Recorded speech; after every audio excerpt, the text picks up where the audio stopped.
everyone, welcome to Nerea-san Channel. The weather is getting chillier, which means that Christmas is coming in a month, which is quite soon. For ballet dancers, that also means that the Nutcracker season begins. If you guys have been watching my videos, you've noticed that around this time of the year, I always post a Nutcracker vlog. Actually, I haven't made a video talking about the Nutcracker at all, so I thought that for you guys who are not very familiar with it, I would make a video kind of like explaining the background of the Nutcracker, breaking down the different versions because there are quite a lot, and also share my point of view of the Nutcracker as a pro ballet dancer, things that I like, things that I don't like. And I'm also going to review the Nutcracker of the top ballet companies in the world, the ones that I was lucky enough to find on YouTube. So let's get started. So let's talk about some Nutcracker facts. The first Nutcracker production was in the 800s, which is actually quite a long time ago. The choreographers were Petipa and Ivanov with the beautiful music from Tchaikovsky. One of the most interesting facts about the Nutcracker is that the very first production was not successful. And that can be kind of unbelievable, like knowing how famous it is nowadays. Only in the 960s kind of got the popularity that has nowadays. And since then, companies all over the world perform it. You can hear Tchaikovsky's Nutcracker music in commercials, on the TV, and this can be a little bit annoying for ballet dancers because we spend our whole day rehearsing the Nutcracker with the music, you know, every year we do it, and then you get home, you sit in the couch, and then you listen to the same music again. So it can be a little bit too much, but it's one of the greatest ways to introduce the public to the performance, which I think is very important, so I don't really mind it. And another very interesting fact about the Nutcracker is that it's the top seller for, I think, especially American ballet companies. During the Nutcracker season for the ballet companies is the time that they sell the most tickets. Now, as a dancer, I've mentioned that the music can get a little bit annoying, but another reason why pro ballet dancers might get tired about the Nutcracker is because we perform it every year. So for some people may feel like boring. We celebrate Christmas every year, New Year's Day every year. So for me, the Nutcracker is kind of a celebration and I really enjoy performing it every year. I do like to maybe rehearse something else during that time, so you know, your brain keeps working hard, but in general I don't really find it boring. The Nutcracker is the busiest time of the year because of guesting opportunities. What are guesting opportunities? These are performances that we may be able to book with other companies that are not ours, especially for male ballet dancers. If you see in the social media, they are always seeking male dancers, and they get so many opportunities. Females, they do as well, but not as much, I would say. So it's a great time of the year to make extra money and get new opportunities. So now, let me review some of the Nutcracker productions from the top ballet companies. I was able to find the Paris Opera full-length Nutcracker, Balanching's full-length Nutcracker, and the Bolshoi Ballet full-length Nutcracker. There are also many other companies out there, but I thought that these three are actually quite different from each other, so it would be a great example for you guys to see the differences in each production. Besides having different choreographers, different sets, different storylines, they also have different names for their main characters. For example, in America, the main character would be little girl Clara Fritz and the Sugar Plum Fairy and the Cavalier. But in the Bolshoi, for example, the little girl's name is Masha.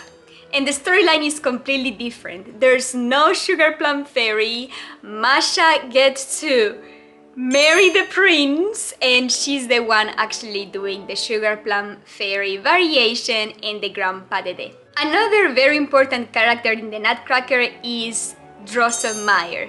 Drosselmeyer is the godfather of Clara or Masha. This character can be portrayed very differently in different productions. For example, I found the one in Paris Opera's production a little bit creepy and scary.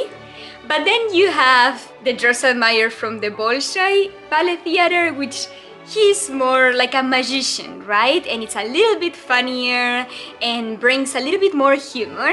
Personally, I think I like that approach more because the Nutcracker is considered one of the most child-friendly productions, right?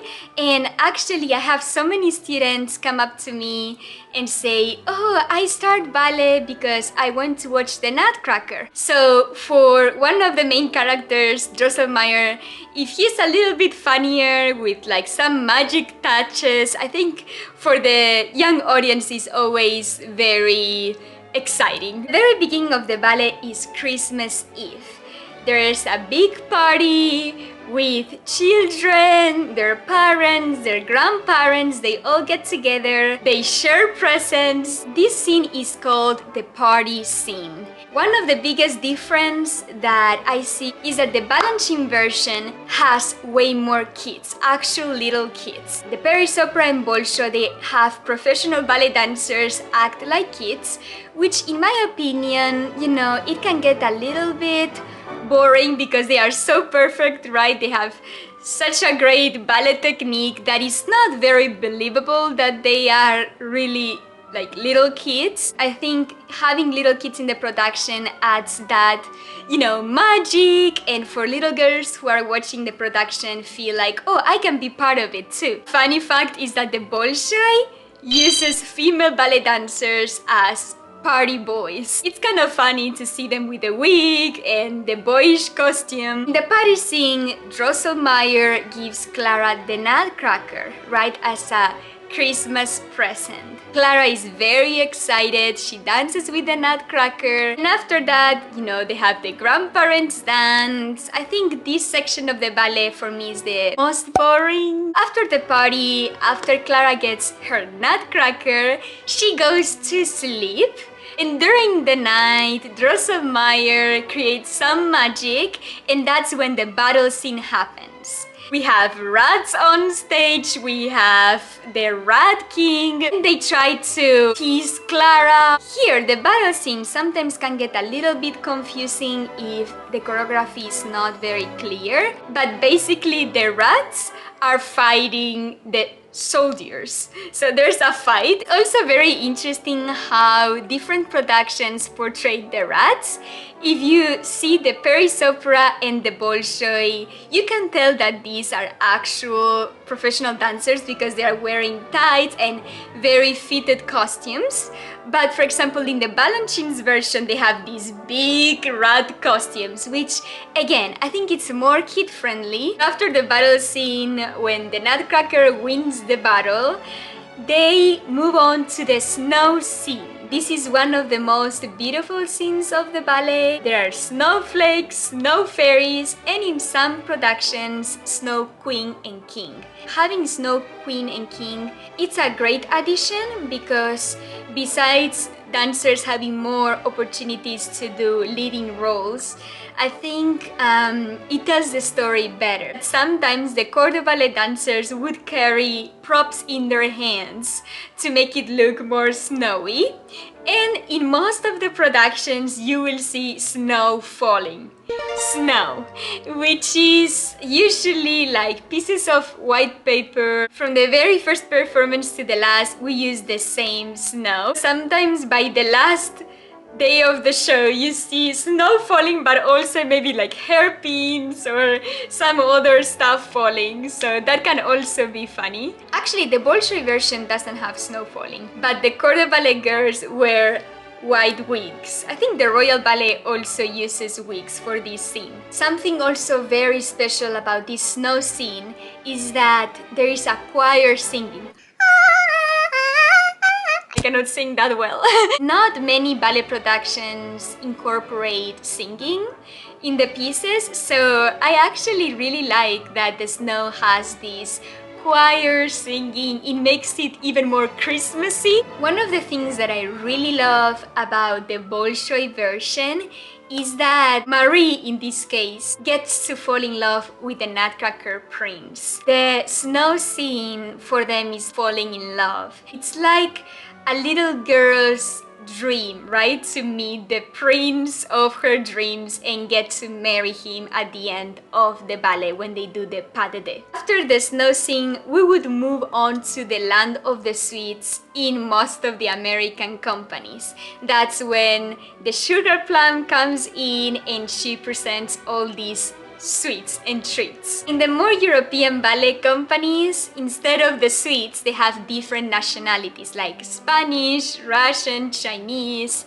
In the American version, they have sweets. Hot chocolate for Spanish, tea for Chinese, marzipan for shepherdess or French, candy cane for Russian, right? So again, I think this is very kid-friendly for the young audience, you know, to see exciting chocolate or candy canes. Also, the sets look very pink and very entertaining. This second act is really strong in the Balanchine production.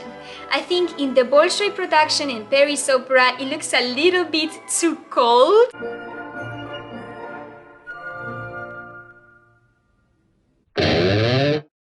I think Balanchine did a great job keeping it entertaining. My favorite part of the Balanchine Nutcracker is the Waltz of the Flowers.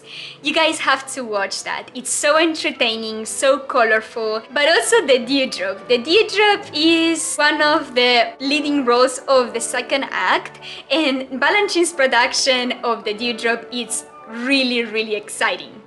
I think that's my favorite part of the Nutcracker of the Balanchine. After the Waltz of the Flowers, we have the Grand Pas de Deux of the Sugar Plum and Cavalier, or the wedding of Masha and the Prince. I actually like both versions. I think they both bring a different feeling. Of course, the Sugar Plum Fairy variation is one of the most iconic variations. I've actually posted a video of coaching this variation, so if you guys want to check it out, go ahead. There are so many different versions of the Grand Pas de Deux and the variations. Some of them are easier, some of them are harder. I think the Paris Opera production, it looks the hardest and the most challenging technically. The most common ending for the Nutcracker ballet is that Clara or Marie wake up from this beautiful, wonderful dream and they see the Nutcracker doll and they hug it, right? Like such a precious thing. So that was the Nutcracker story briefly explained for you guys. I hope you guys enjoyed watching this video of a pro ballerina's point of view of the Nutcracker. I hope it was interesting for you guys to get to know this wonderful ballet even better. I'm going to be recording a vlog as every year. Hopefully you guys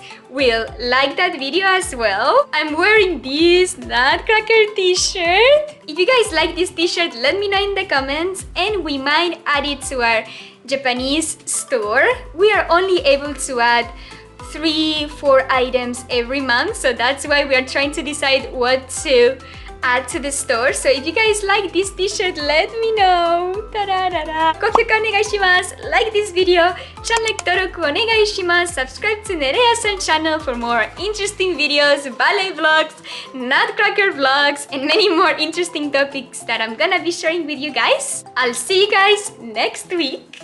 Bye bye!